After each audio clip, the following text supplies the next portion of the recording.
He was awakened by the sun, high in the sky.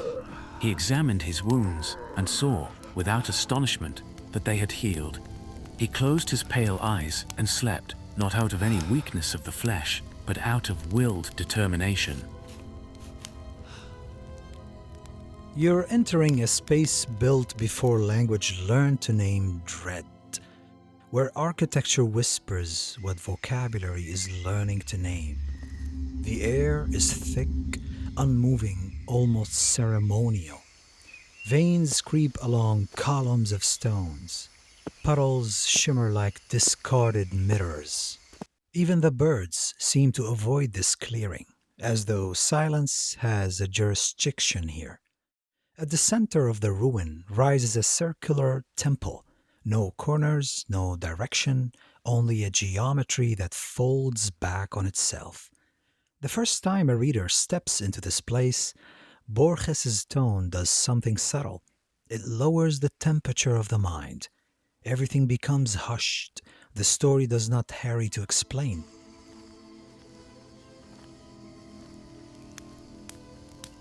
He knew that this temple was the place that his unconquerable plan called for. He knew that the unrelenting trees had not succeeded in strangling the ruins of another promising temple downriver, like this one, a temple to dead, incinerated gods. He knew that his immediate obligation was to sleep. Here, the circular ruins places us in its central image. A solitary man arrives at these ruins with a task bordering on blasphemy. He intends simply to dream another human being into existence. The goal that led him on was not impossible, though it was clearly supernatural. He wanted to dream a man. He wanted to dream him completely, in painstaking detail, and impose him upon reality. Borges does not present this idea with a loud fanfare. He instead writes with a quiet force of inevitability. A man whose entire soul is filled by a single goal, to dream another man. The prose here does not shout the impossible. Instead, it whispers the inevitable. Tone is the true gate here. If Borges has announced his premise in an essay, the reader's defense would rise. Fiction dissolves them. The dream becomes like a weather. The sorcerer, or the dreamer, begins his work night after night. He dreams a classroom of pupils, then shifts them away until one only remains, the perfect candidate. At first, his dreams were chaotic. A little later, they became dialectical. The foreigner dreamed that he was in the center of a circular amphitheater, which was somehow the ruined temple. Clouds of taciturn students completely filled the terraces of seats. The man lectured on anatomy, cosmography, magic. The faces listened earnestly, intently. He was seeking a soul worthy of taking its place in the universe. He discovers that only the students who object, who resist, who generate friction, have, as Borges says, a bit more pre-existence. Individuality appears where pattern pushes back against its own shaping. In religious language, perhaps it resembles election. In more modern times, it resembles emergence. Simple units combining until a system can produce its own world, its own errors, questions, surprises. Borges needed no laboratories here. He intuited that consciousness is not just information stored, but information that can answer back. He sculpts a mind from narrative, memory before muscle, and identity before bone. On the 9th or 10th night, he realized with some bitterness that nothing could be expected from those students who passively accepted his teachings, but only from those who might occasionally, in a reasonable way, venture an objection. The first, the accepting, would never emerge as individuals. The latter, those who sometimes questioned, had a bit more pre-existence. One afternoon, he dismissed the vast illusory classroom once and for all, and retained but a single pupil, a taciturn, sallow-skinned young man, at times intractable, with sharp features that echoed those of the man that dreamed him. It is striking that in 1940, when he published The Circular Ruins, Borges chose dreams as his technology, as his language and imagination. There were no computers, no code, no vital worlds to borrow metaphors from. The only laboratory available was sleep and dream. And yet, from today's perspective, we can see early foreshadowing of what we would later call information theory and of emergence. The idea that reality can be encoded as patterns and that complexity can give rise to minds. When the sorcerer corrects flaws in his dream son, adjusting memories, refining the shape of his heart, Borges brushes against a modern intuition about consciousness. We still don't know today what consciousness is, but many scientists and philosophers now treat it as emergence, not sitting inside any single atom or neuron, but arising from organized activity of many parts together in a certain way. In the story, the stuff is always the same dream matter. What changes is the pattern the sorcerer can give it. At this stage, the story's surface resembles myth, but under that surface, another shape begins to appear: recursion. The sorcerer dreams a being who eventually gains independence. He teaches his creation, his son, speech, gesture, and the memory of lineage. He sends the dreamed man into the world carrying a secret bound to fire, the strange privilege of walking through flames without being burned. It sounds symbolic, like a metaphor for resilience, but Borges does not use symbols idly. He chooses them carefully and plants them like seeds.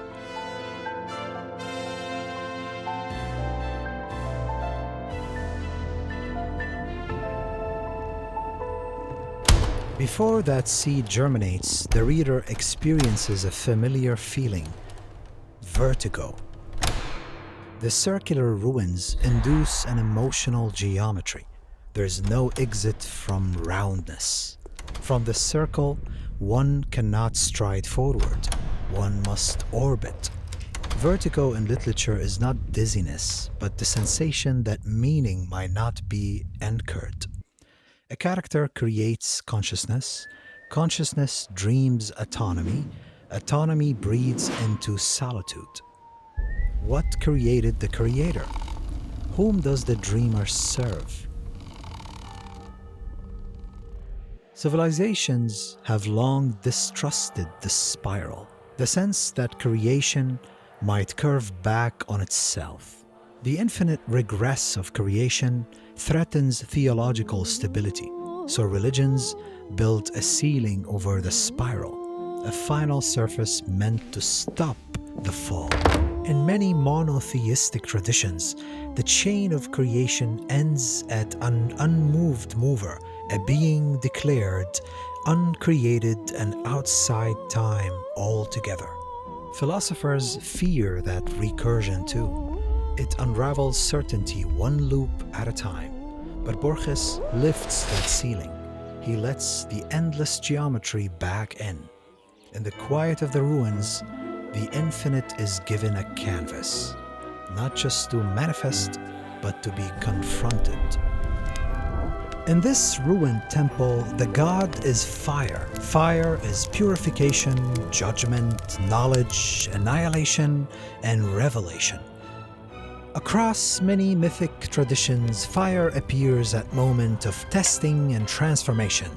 In ancient Egyptian belief, lakes of fire in the underworld could both annihilate the wicked and purify the worthy.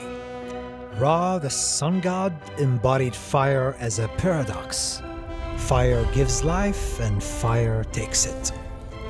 In Zoroastrianism, sacred fire symbolizes purity and truth, kept in temples as a kind of living witnesses.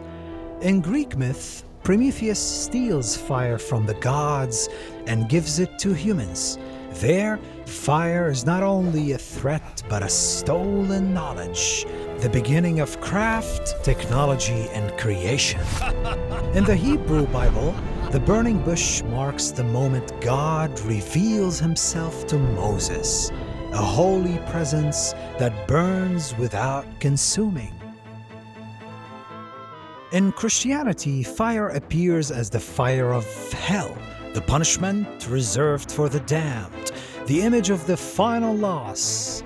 In Islamic tradition, fire appears as the fire of Jahannam, hellfire, in the hereafter, imagined as the ultimate eternal punishment, a blaze worse than ever have been born. What fire was to early worlds, electricity has become to ours. The flame evolved, invisible behind glasses and screens, lightening our cities and powering our machines. Borges' temple flame, his temple fire, seems to stand between all these meanings at once. Is it punishment, revelation, or a Promethean gift that exposes what the sorcerer really is? He borrows the weight fire already has in us, and then turns that weight into narrative pressure. Fire here becomes a test of ontology. It asks who is substrate and who is simulacrum. Borges knows this psychologically, so he burns the mind before burning the flesh. The narrative moves patiently the way artisans move. We're not reading events here. We are watching consciousness coalesce.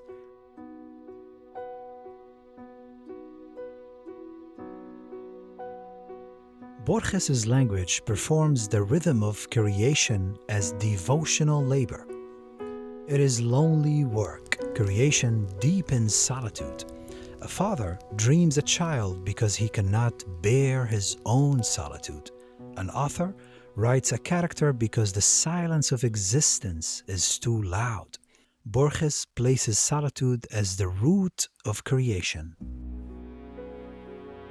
Not just simply a divine omnipotence. Fire is first the test of the created, and then, and more terrifyingly, the test of the creator. It is the fire that would eventually reveal, and only fire would finally judge. When at last the dream son is complete, the sorcerer releases him into the world.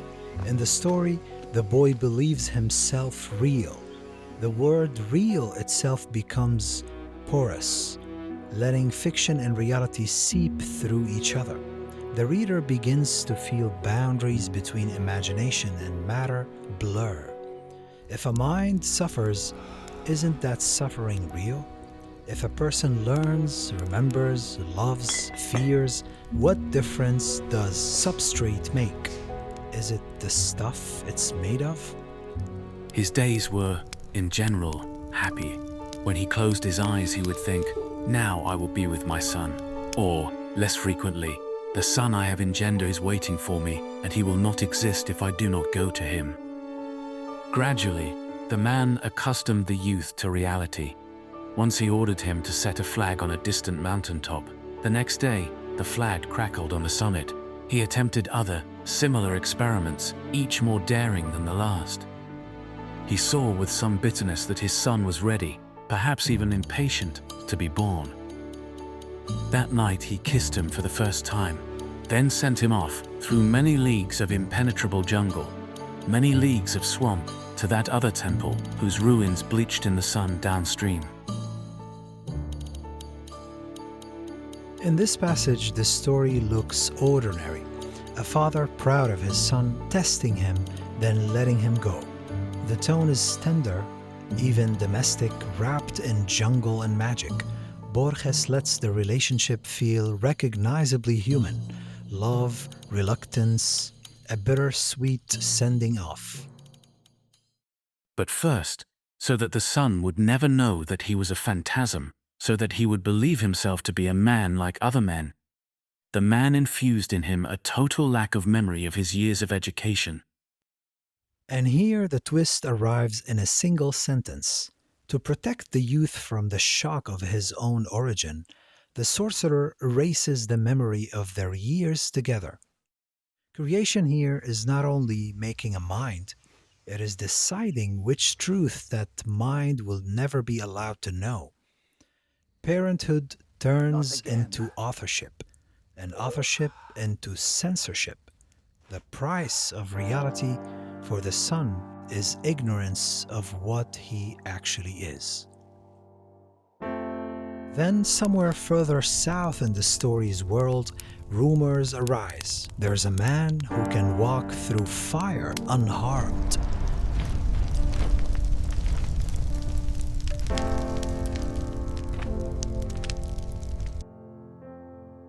The world of the story begins to echo itself. Recursion leaks into rumor. Identity begins to smear. If two separate beings share immunity to flame, are they really separate?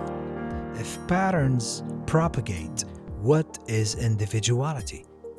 Borges leaves this question hanging in the air, burning in the ruins for the reader to face rather than resolving it.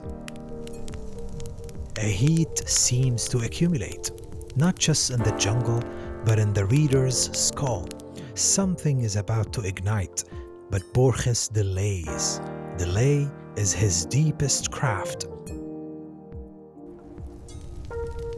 And then the temple burns. The villagers flee, the smoke rises, the ruins glow. The sorcerer does not move. Long ago, he gave his dream son immunity to fire. Now, the same elements return to test him. The trial he once designed for his creation has turned back on its creator. As the flames draw near, it stops being about weather and becomes a question of knowledge. Fire is the story's test of what can survive. He thinks of the water to escape, to save himself, then refuses it. Death, he thinks, would be a crown, a release from his labors, so he steps into the flames. And then the fire touches the dreamer. The flame flickers, but the skin does not blister. The world tilts, the reader leans over the abyss, held in narrative suspense. Borges stops on the cusp of ontological collapse. The ruins burn, the mind burns, he does not. And in that impossibility, something ancient awakens. Something rather modern.